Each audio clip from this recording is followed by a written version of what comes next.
அனைவருக்கும் வணக்கம். கல்வியே துணை. இந்த வீடியோவில் டிஎன்பிஎஸ்சிக்கு படிக்கக்கூடிய மாணவர்களுடைய சில முக்கியமான கோரிக்கைகளை நம்ம தமிழ்நாடு அரசுடைய கவனத்திற்கு எப்படியாவது சென்று அடையணுங்கிற முயற்சியில் நம்ம பேசுகிறோம். தமிழ்நாடு முதலமைச்சர் அவர்களால் நேரடியாக நானும் சரி, வேற சேனல்ஸில் பேசுகிறதும் சரி, நேரடியாக பார்க்க முடியாவிட்டாலும் அந்த துறை சார்ந்த அதிகாரிகள் கண்ணில் கண்டிப்பாக படும் அப்படின்னு நான் நம்புகிறேன்.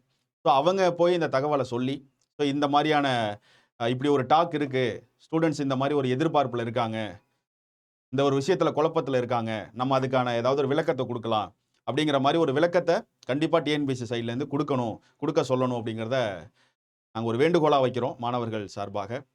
என்னென்னா, மாணவர்கள் இந்த அவுட் சோர்ஸ் அப்படிங்கிற ஒரு விஷயத்தில் மிகப்பெரிய குழப்பத்தில் இருக்காங்க. தமிழ் பொறுத்த வரைக்கும் இந்த அவுட் சோர்ஸ் அப்படிங்கிற ஒரு பேட்டர்ன் வந்ததுக்கு அப்புறம் ஒரு கடல் மாதிரி இருக்கக்கூடிய ஒரு அவுட் சோர்ஸ் அப்படிங்கிற மாதிரி கொடுக்கப்பட்டிருக்கு. இதை மாணவர்கள் படிக்கிறதுக்கு எந்த விதமான நேரமுமே அதுக்கு பத்தாது. அதெல்லாம் படித்து முடிக்கணும் அந்த அவுட் சோர்ஸ் எல்லாம் அப்படின்னா, சரி படிச்சுட்டாலுமே அதிலிருந்து கேட்பாங்கங்கிற நிச்சயமும் இருக்காது.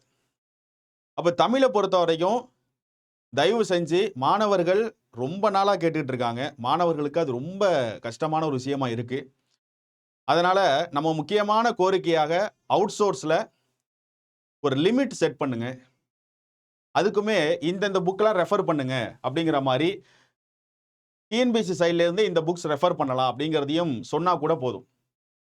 இல்லை அவுட் சோர்ஸ் அப்படிங்கிறது இல்லாமல் முன்ன மாதிரி ஸ்கூல் புக்கை கம்ப்ளீட்டாக பேஸ் பண்ணி அப்படியே தமிழுக்கு வச்சிடலாம். இல்லை தமிழை எலிஜிபிலிட்டியாக மாற்றிட்டு மேக்ஸும் ஜிஎஸ்சியும் ஃபோக்கஸ் பண்ணி படிக்க சொல்லலாம். இந்த மாதிரி ஏதாவது ஒன்று பிளான் பண்ணி மாணவர்களுடைய இந்த குழப்பத்தை தயவு செஞ்சு சரி பண்ணுங்க.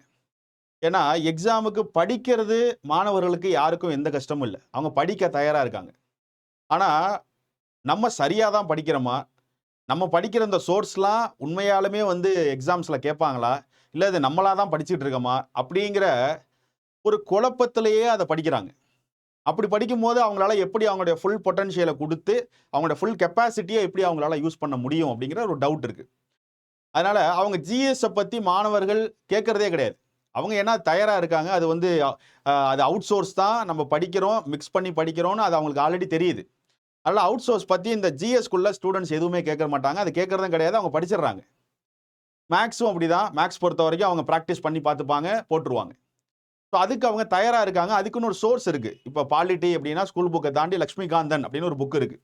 ஸோ அந்த புக்கை போய் நம்ம ரெஃபர் பண்ணுறோம் அப்படின்னா பாலிட்டிக்கு நமக்கு போதுமானது அப்படின்னு ஒரு லிமிட் இருக்குது. அது மாதிரி தமிழை பொறுத்த வரைக்கும் ஒரு லிமிட் அப்படிங்கிறது இல்லை.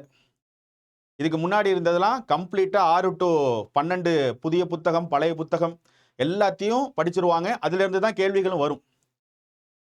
ஸோ அதில் புக்கு அதிகமாக இருந்தாலும், பழைய புக்கு புது புக்குன்னு புக்கு அதிகமாக இருந்தாலும் அதுக்குள்ளேருந்து தான் வரப்போகுதுங்கிற நம்பிக்கையோடு அவங்க படிக்கிறாங்க. அந்த நம்பிக்கையே அவங்கள படிக்க வச்சிருது. நம்ம எப்படியும் படிக்கிறது தான் கேட்க போகிறாங்க, அதனால் ஓகே பரவாயில்ல, எக்ஸ்ட்ரா ஒரு புக்கு படித்தா நான் படிச்சிருவோம், இந்த புக்கிலேருந்து வரதான போது கொஸ்டின் அப்படின்னு ஒரு நம்பிக்கையோடு படிக்கிறாங்க. ஆனால் இப்போ பார்த்தீங்கன்னா சிலபஸில் இருக்கக்கூடிய யூனிட் வைஸ் பார்த்தீங்கன்னா சில யூனிட்லாம் அதுக்கு எங்கே போய் படிக்கணும். இப்போ கலைச்சொற்கள்லாம் எடுத்துக்கிட்டாங்கன்னா அதுக்குன்னு அவுட் சோர்ஸ் புக் கலைச்சொற்கள் அப்படின்னு தமிழ் ஒரு கடலை விட மிகப்பெரியது நம்மளுடைய தமிழ், அவ்வளோ சிறப்பான ஒன்று. அதை அவுட் சோர்ஸ் படிங்கன்னு சொன்னால் தமிழை பொறுத்த வரைக்கும் அவ்வளோ நூல்கள் இருக்குது. தமிழில் மிகப்பெரிய சிறந்தவர்கள் வாழ்ந்து கொண்டிருக்கின்ற ஊர் நம்ம ஊர். அவங்கெல்லாம் எழுதின புத்தகத்தை போய் நம்ம படிக்கிறது ரொம்ப கஷ்டம், ரொம்ப கடினமாக இருக்கும் மாணவர்களுக்கு. சரி படிக்கிறாங்க அப்படின்னாலும் அதிலிருந்து கேள்விகள் வருமாங்கிற டவுட் அவங்களுக்கு இருந்துட்டு இருக்குல்ல, அதை வச்சுக்கிட்டே தான் அவங்க படிக்கிறாங்க. அப்போ எப்படி அவங்களால அந்த ஒரு இப்போ ஸ்கூல் புக்கை முன்ன படிக்கும் போது பழசையும் புதுசையும் படிக்கும் போது கூட அவங்களுக்கு என்ன தோணும், எப்படி இதிலிருந்து தான் கொஸ்டின் வரும் அப்படின்னு ஒரு நம்பிக்கையோடு படித்தாங்க, புக்ஸ் நிறைய இருந்தாலும். ஆனால் இப்போ புக்ஸ் எவ்வளவோ இருக்குது, ஆனால் இதுலேருந்து தான் கொஸ்டின் வருமா அப்படிங்கிற ஒரு குழப்பத்திலேயே படிக்கணும்.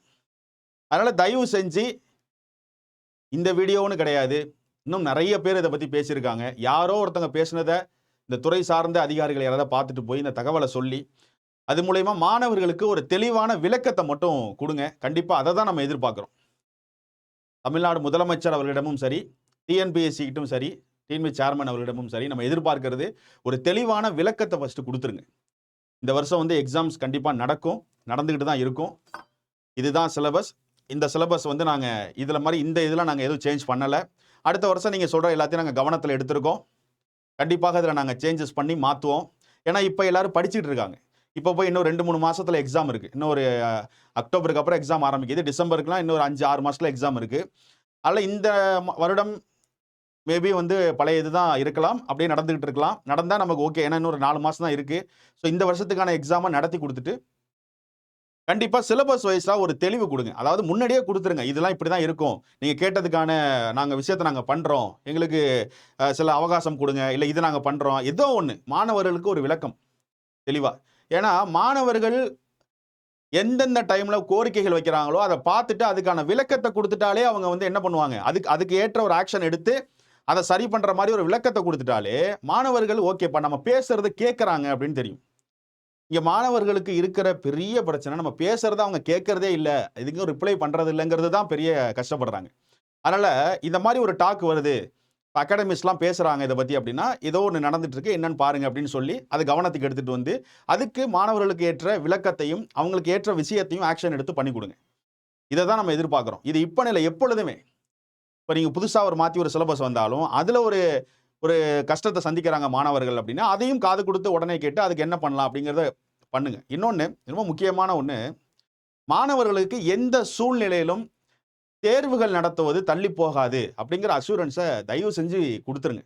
எப்படி யூபிஎஸ்சிலாம் வந்து வருடம் மே மாதம் ஆனால் யூபிஎஸ்சி எக்ஸாம் நடக்கும், அது எதை பற்றியுமே அவங்க ஒரி பண்ணிக்க மாட்டாங்க, அவங்க பாட்டுக்கு வருஷம் நடத்திட்டு இருப்பாங்க. அரசியலுக்கும் யூபிஎஸ்சிக்கும் சம்மந்தமே இல்லாத மாதிரி இருக்கும்.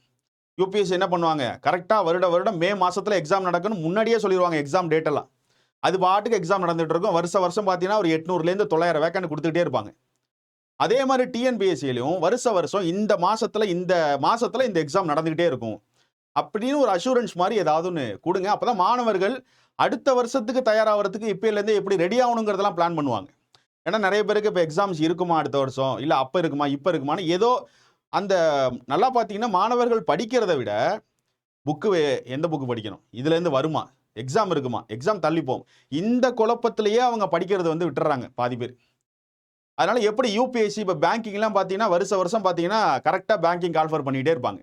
ஐபிபிஎஸ்லேருந்து கிளர்க்கு போஸ்ட்டாக இருக்கட்டும், பிஓ போஸ்ட்டாக இருக்கட்டும், கரெக்டாக என்ன பண்ணுறாங்க, வருஷம் எக்ஸாம் நடத்திடுறாங்க.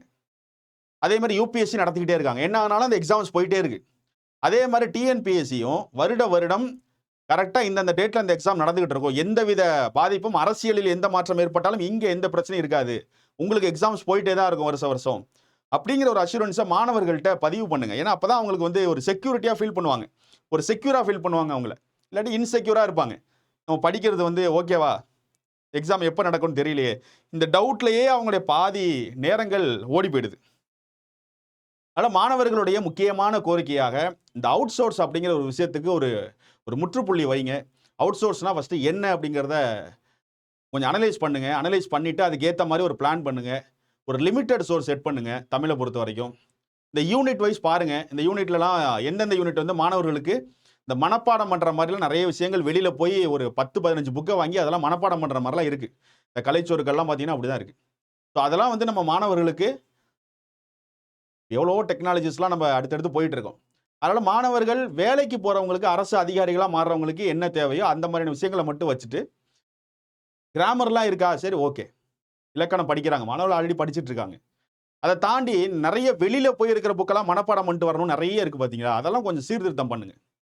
ஸோ மாணவர்களுடைய கருத்துக்களை தயவு கூர்ந்து கேளுங்க. அவங்க என்ன சொல்கிறாங்க, என்ன டாக் போயிட்டு இருக்கு அப்படிங்கிறத கவனித்து அந்த ரிப்போர்ட்டை எடுத்து அதுக்கு ஏற்ற ஆக்ஷனை தயவு செஞ்சு பண்ணுங்க. இது மாணவர்கள் சார்பாக நாங்கள் வைக்கக்கூடிய கோரிக்கை. கண்டிப்பாக ஒரு மாற்றம் வரும் அப்படின்னு நம்புகிறோம். அறிக்கை டிஎன்பி சைட்லேருந்து இப்படி தான் எக்ஸாம்ஸ் இருக்கும், இதெல்லாம் படிங்க அப்படின்னு ஏதோ ஒரு விளக்கம் என்னன்னு நமக்கு தெரியல, ஆனால் நீங்கள் தான் அதை கொடுக்கணும் மாணவர்களுக்கு. இந்த பிரச்சனையை சரி பண்ணுறதுக்கு இந்த அவுட் சோர்ஸ் அப்படிங்கிற பிரச்சனை தமிழில் வந்ததை எப்படி சரி பண்ணலாம் அப்படிங்கிறத பார்த்துட்டு அதுக்கு ஏதாவது ஒன்று பண்ணுங்கள், ஏதாவது ஒரு ஆக்ஷன் கண்டிப்பாக பண்ணுங்கள். இல்லையா தமிழ் எலிஜிபிலிட்டியாக மாற்றி விட்டு ஜிஎஸும் மேக்ஸையும் ஃபுல் ஃபோக்கஸ் பண்ணுங்கள். மாணவர்களுடைய படிக்கிற அந்த இது குறைஞ்சிரும். எல்லாருமே ஜிஎஸ் மேக்ஸில் ஃபோக்கஸ் பண்ணுவாங்க. அந்த மாதிரி கூட ஏதோ ஒன்று நான் அதாவது இது பண்ணுங்க அதை பண்ணுங்க நம்ம சொல்லலை, நீங்களே ஆய்வு பண்ணுங்கள். மாணவர்களுடைய கோரிக்கைகள் என்ன, அவங்க என்ன பண்ணுறாங்க, மாணவர்களுக்கு என்ன தேவைப்படுதுங்கிறத அனலைஸ் பண்ணுங்கள். அனலைஸ் பண்ணிட்டு அதுக்கேற்ற ஒரு ஆக்ஷன் ஏதாவது ஒன்று பண்ணுங்கள். மாணவர்கள் எதிர்பார்க்கிறது உங்களிடமிருந்து ஏதாவது ஒரு விளக்கம் வந்துராதா? இப்படி பண்ணுங்க, அப்படி பண்ணுங்கன்னு ஒரு நல்ல விஷயம் வந்துராதா? இந்த அவுட் சோர்ஸுக்கு ஒரு நல்ல காலம் வந்துராதா? இதுலேருந்து நம்ம விடுபடுறதுக்கு அப்படின்னு ஒரு விஷயத்தை தான் எதிர்பார்த்துட்டு இருக்காங்க. அதுக்கேற்ற ஏதாவது ஒன்று பண்ணுங்க. ஏன்னா எவ்வளோ இளைஞர்கள், எவ்வளோ பேருடைய வாழ்க்கை இல்லை 1 வருஷம் முடிஞ்சிருச்சுன்னா ஒரு வயசு போயிடும் உங்களுக்கு. நம்ம நினைச்சு பார்க்க முடியாத அளவுக்கு கஷ்டத்துல இருந்து மாணவர்கள் படிக்கிறாங்க. அரச மரத்தடியில, லைப்ரரியில ஏதாவது ஒரு இடம் படிக்க கிடைச்சா போதும். அந்த இடத்துல உட்காந்து அவங்க படிக்கிறாங்க. ஏன் அப்படின்னா, இன்னைக்காவது நம்ம வாழ்க்கை வந்து மாறிடும். நம்ம படிச்சு ஒரு அரசு அதிகாரியா மாறிடுவோம். அப்படிங்கிற நம்பிக்கையில எல்லா இடத்துலயும் உட்காந்து படிச்சுட்டு இருக்காங்க. ஸோ அவங்களுக்கு எக்ஸாம்ஸ் வந்து கஷ்டமா இருக்கு, ஈஸியா இருக்குங்கிறத தாண்டி ஃபர்ஸ்ட் எக்ஸாம்ஸ் கரெக்ட்டா அவங்களுக்கு இருக்குங்கிற நம்பிக்கைய குடுங்க எப்பொழுதும்.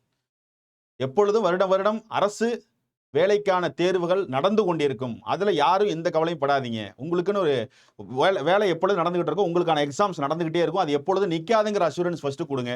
அந்த ஒரு செக்யூர் ஃபீல ஸ்டூடண்ட்ஸ்க்கு கண்டிப்பா இருக்கணும். குடுத்துருங்க அத. 2வது இந்த அவுட் சோர்ஸ் பத்தின கோரிக்கைகள் எடுத்து பாருங்க. இவ்வளோ பேர் பேசுறோம். அதனால இந்த தமிழ பொறுத்தவரைக்கும் அவுட் சோர்ஸ்க்கு ஒரு லிமிட் செட் பண்ணுங்க. அதை என்ன சோர்ஸ் படிக்கலாங்கிறத ஸ்டூடெண்ட்ஸ் கிட்ட சொல்லுங்க. இந்த மாதிரி இந்த சோர்ஸ் மட்டும் படிங்க போதும். இதுல இருந்து நாங்கள் ஸ்கூல் புக்கை தாண்டி ஒரு கூடுதலா ஒரு புக்கு ஏதாவது ஒன்று சொன்னீங்கன்னா இந்த ஒரு புக்கை மட்டும் படிச்சிங்க போதும். இல்லையா பழையபடி 6 to 12 அட்டை டு அட்டை ஸ்கூல் புக்கை ஃபுல்லாக படிங்க. அதுல இருந்து கேள்வி வரும்னா கூட அவங்க அதை கூட ஈஸியாக படிச்சுட்டு போயிடுவாங்க. இந்த மாதிரி நிறைய இருக்கு. ஒவ்வொருத்தங்களும் மாணவர்கள் அவங்கவுங்களுடைய கருத்துக்களை பதிவு பண்றாங்க. இந்த வீடியோக்கு கீழே கூட மாணவர்கள் உங்களுடைய கருத்துக்கள் என்னங்கிறத பதிவு பண்ணுங்க. நீங்க என்ன மாதிரியான சீர்திருத்தம் எதிர்பார்க்குறீங்க அப்படிங்கிறத பதிவு பண்ணுங்க. ஓகேவா? ஸோ கவனத்துக்கு கொண்டு வாங்க. யாருடைய கண்லையாவது இந்த வீடியோ படும் துறை சார்ந்த அதிகாரிகள் அப்படிங்கிற நம்பிக்கையில தான் எல்லா சேனல்லேருந்தும் பேசுகிறாங்க, எல்லா அகாடமியும் பேசுகிறாங்க. யாருடைய வீடியோவாவது கண்ணில் பட்டு இந்த மாதிரி ஒரு டாக் போயிட்டு இருக்குங்கிறத தெரிஞ்சுக்கிட்டு கண்டிப்பாக மாணவர்களுடைய இந்த விஷயத்தை சரி பண்ணுங்க. ஏன்னா 6 மாதம் முடிஞ்சிட்டு இன்னும் அடுத்து நமக்கு வந்து புதிய ஆட்சி அமைக்கப்பட்டிருக்கு. ஸோ அடுத்தடுத்து அவங்க ஒன்று ஒன்றா பண்ணுறாங்க. ஸோ இதையும் பண்ணுவாங்கன்னு நாங்கள் நம்புகிறோம். ஸோ கண்டிப்பாக டிஎன்பிஎஸ்சி படிக்கிற மாணவர்களுடைய கோரிக்கைகளையும் ஏற்றுக்கொண்டு அதற்கான விளக்கத்தையும் தெளிவாக கொடுப்பாங்கன்னு நாங்கள் நம்புகிறோம்.